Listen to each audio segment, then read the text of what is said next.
Hey guys, so today we are inside the bungalow and we're going to catch up on how my succulent propagation is going. So let's just start with the mother plants. On the windowsill, this is a crassula ovarum, it's called golem fingers, but I think they look more like ogre ears, like Shrek.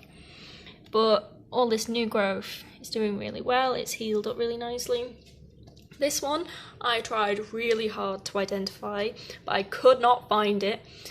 But nevertheless, it's got little babies doing well. They're getting really big on them. These three are Horthias from a plant that I've got in the middle of the table here.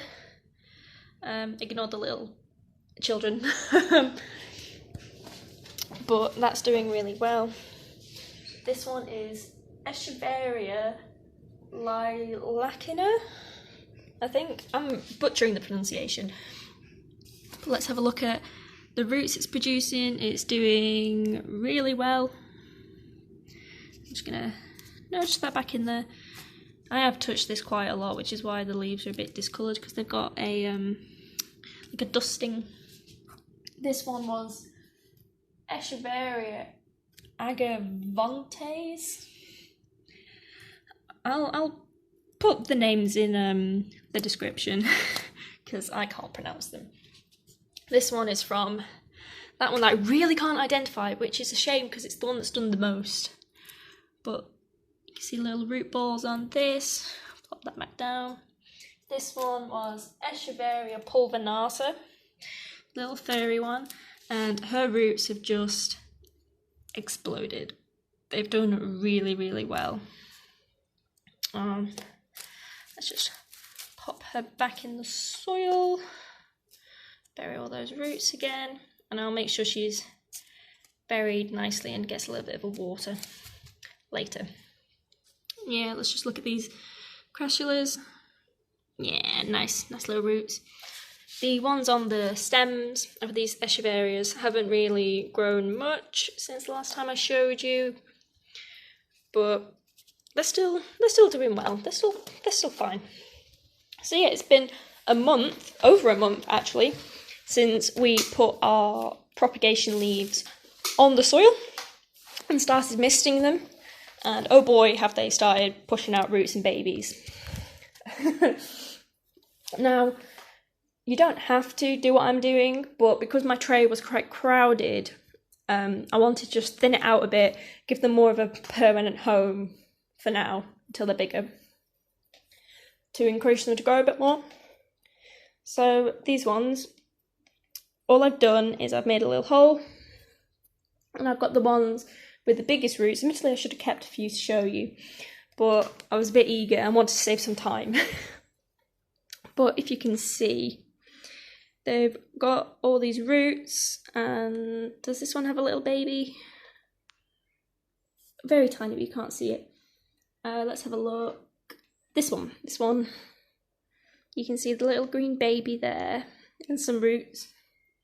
So to thin this out, just make a little divot, pop in the leaf on, making sure that the baby is facing upwards, and then I'm just simply burying these roots. I've got a little tool that a label from one of my succulents came with, and I'm just going to try and cover up these roots without covering up the baby here.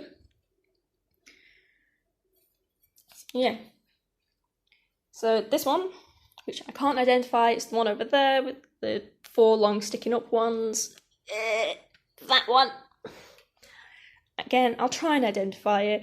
It was really hard. I spent so long, but, you know, it's fine. It's worth it. But this has done the best because the leaves were the plumpest, which I believe has really helped with their success. The Echeveria lilacina, only one of them has started to produce a root.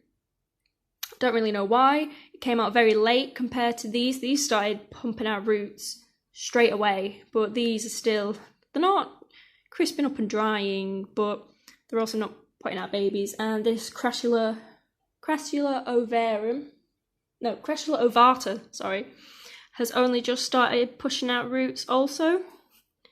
One of them, this one, is starting to push out a little green baby. I don't know if you can really see that. So yeah, only these 4 really have started pushing out the roots. The rest haven't yet, but we live in hope. And then these 2 cacti haven't really pushed out any roots, but they've kept their colour, which is really promising. And because I'm not perfect, I do have a pile of dead leaves, just to show you that not everyone's perfect, not everything goes to plan. This is the stem from one of the echeverias, from the purple one, the echeveria lacuna, that I really thought was gonna... It already had roots, but it got a bit frazzled in the polytunnel, unfortunately, which is my fault. So not everything goes to plan. These ones from the cacti, which is an opportuna micro daisy. Pronounced that wrong also, but they really didn't do well, which is a shame. Seems that the cactus propagation is a lot harder, so I'll just have to try again in the future. But for now, I think I've got my hands full. Yeah, and watering. So I have been misting mine every 2-3 days to keep them moist, because this mother leaf won't have nutrients in it forever, but not enough so that it does try and push out its own roots in the search for water. The only thing is, by misting, it does encourage the roots to come out at the surface, which you can definitely see with these. They're all on the surface. None of them are really buried very deep. It's also probably because I keep messing with them because I'm just so excited.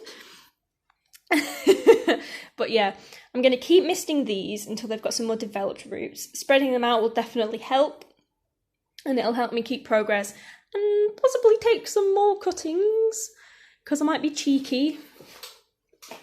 But with these more developed ones, in order to get the roots to go down and form that root ball, I've been giving them a teaspoon of water whenever the soil's really dry. Like, my watering spoon is just over here. You know, just a simple dessert spoon. And then you give it them right near the base. That's it. Wait for the soil to dry out and then water again. Because, you know, they're succulents, they're full of water, and usually the more you neglect them, the better they turn out. Because it's really, really easy to overwater them. I had some lithops in here that died from overwatering. But, you know, you learn. So, I'm going to pot up the rest of these. You don't need to see that. It takes a while to get all those little roots down there. But we'll keep you updated, especially on how I'm going to get all these home. Oh boy. My dad is not going to be happy when I turn up to the car with 500,000 pots. But anyway, we'll keep you updated, and it just goes to show anyone can do it. Brilliant. Hope you guys are keeping well. See you next time.